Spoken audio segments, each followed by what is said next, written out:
Hello everyone and welcome back to my channel once again. So in today's video I'm going to show you how we can draw flowers and leaves and how we can paint all these flowers and leaves using only primary color.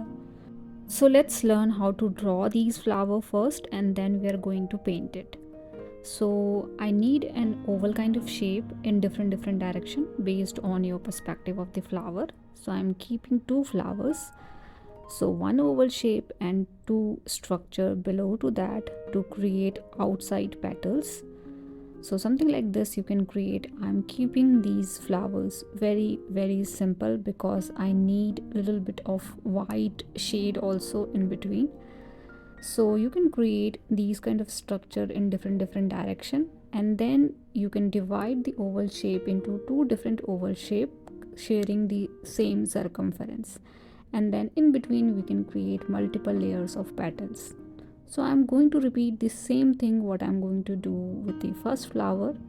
So this is the basic shape of flowers that we can create, and we need edges little bit serrated or zigzag kind of pattern. It should not be smooth, and then in between you can create different leaf pattern.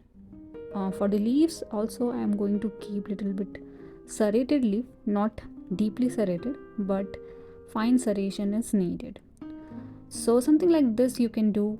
You can create your own composition. For drawing I have little bit different composition. For painting I'm going to use little bit different, but the basic funda is same. Now let's trace everything with the help of pen so that you can see things clearly. We are also going to do some extra detailing into this to beautify our drawing, although it's not important if you are only interested in painting. So just draw a basic guideline for yourself with the help of pencil, and then you can start your painting. But as we are doing drawing as well, so I'm going to trace everything with the help of pen. I'm using needle pen, but you can use normal ball pen also. Now this is the basic structure. Now you can see the flowers and leaves clearly. So I'm going to do some extra detailing inside it, creating some curve zigzag pattern into the center, into the smaller oval shape to be precise, and then you can rub all the unwanted pencil mark. Now this is the basic guideline that you can see. Now let's do some extra shading and detailing as well. So all the negative space that I'm seeing between these two flowers, plus to create some background around flowers and leaves, I am cross hatching the area. So hatching means creating parallel lines close to each other. You can keep the distance between two lines based on your need. So closer line means darker the shade, and accordingly you can define the distance. So based on your requirement you can create these lines and then cross these lines to cross hatch. So cross hatching means parallel lines and then cross line around it.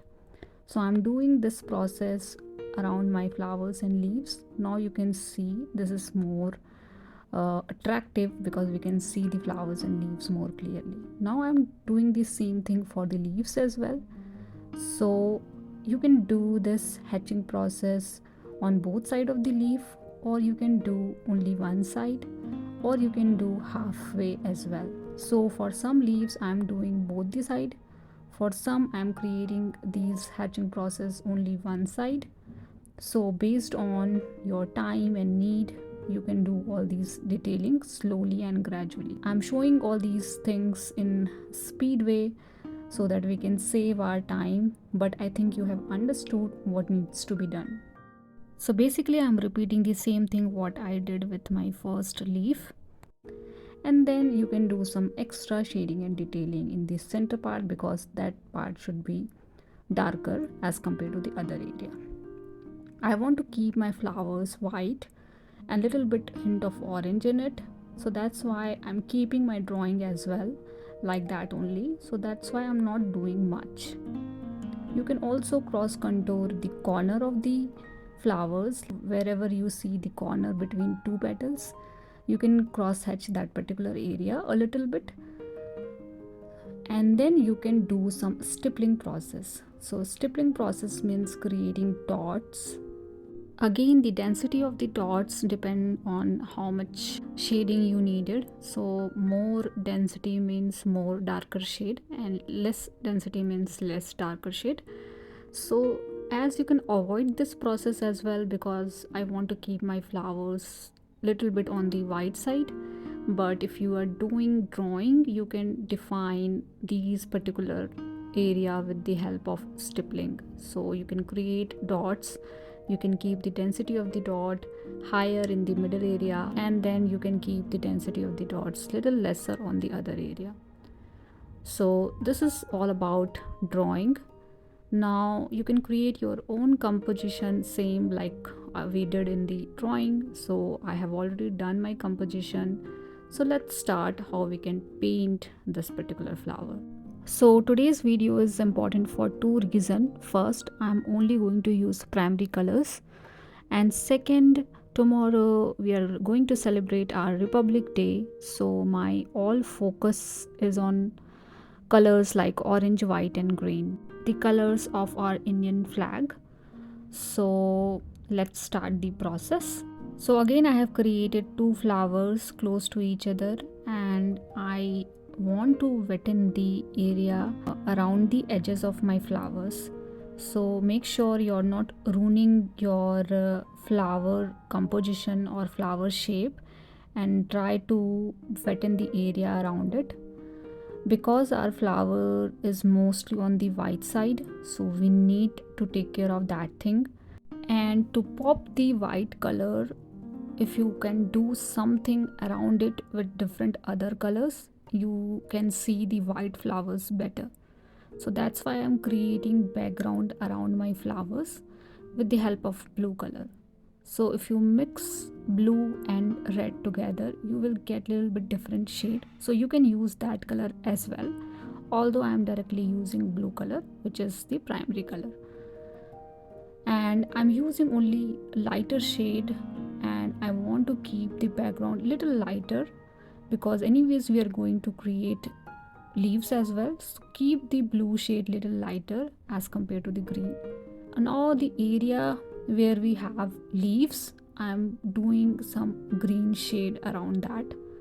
My sheet is wet, so that's why I'm able to do it easily. So make sure you are also having a wettened sheet. And then outer area of the background, you can blend that area with the help of clean water to avoid any hard edges.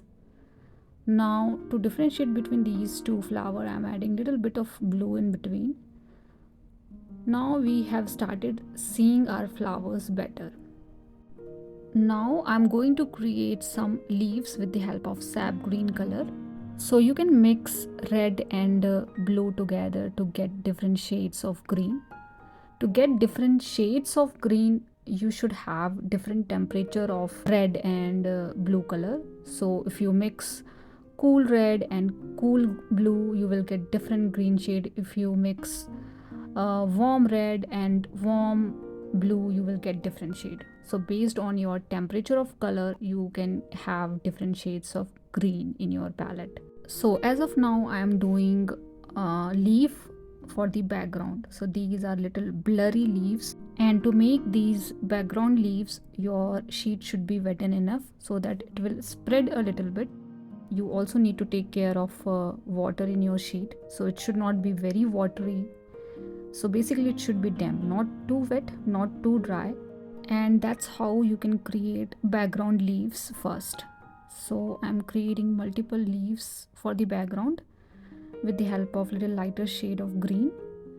And my sheet is still wet, and that's why the color is little dark. Once it gets dried completely, you will see it gets little lighter. Now we are done with the background for the leaves and around the flowers. Now for the flower, I am wettening the middle section, and then I'm going to use orange color.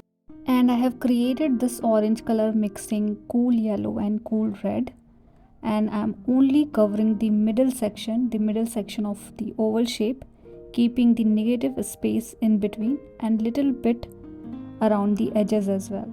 So these are the zigzag pattern that we have created in our drawing. So I'm replicating those area with the help of orange color. I want to keep my flowers white and orange together, so that's why I'm doing it. So let it dry for some time, and let it completely dry, and then we are going to do our next step.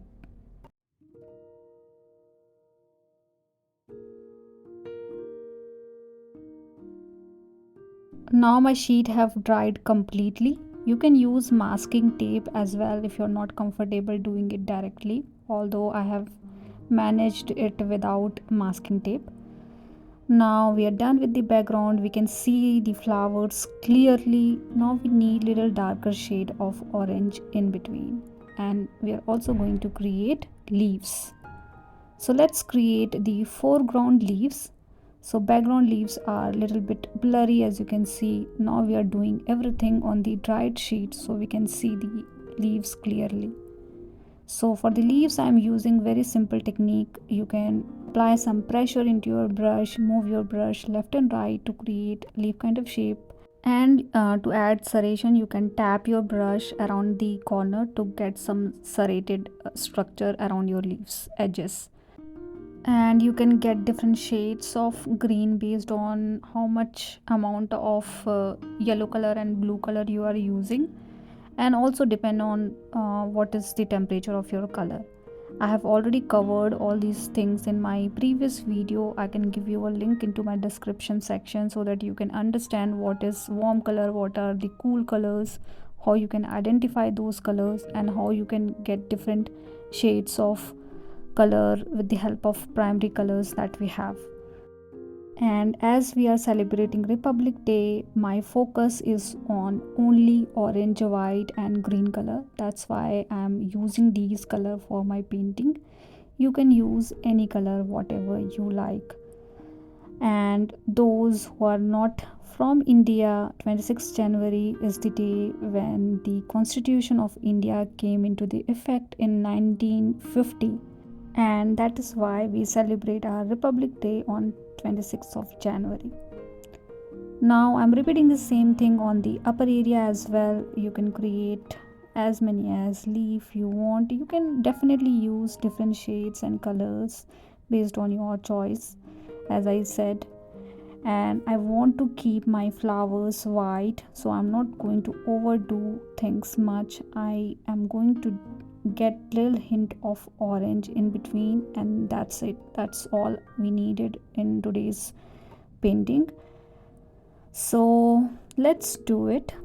So I'm using little dark shade of orange now, and I'm creating petal kind of structure in the middle section. So these are the longer petal, as you can see. So I'm pressing my brush to get little bit thickness and removing slowly so that I can get some pointed end. So these are my highlighted petals that we can see clearly, and I'm using little dark shade of orange as compared to the previous shade of orange.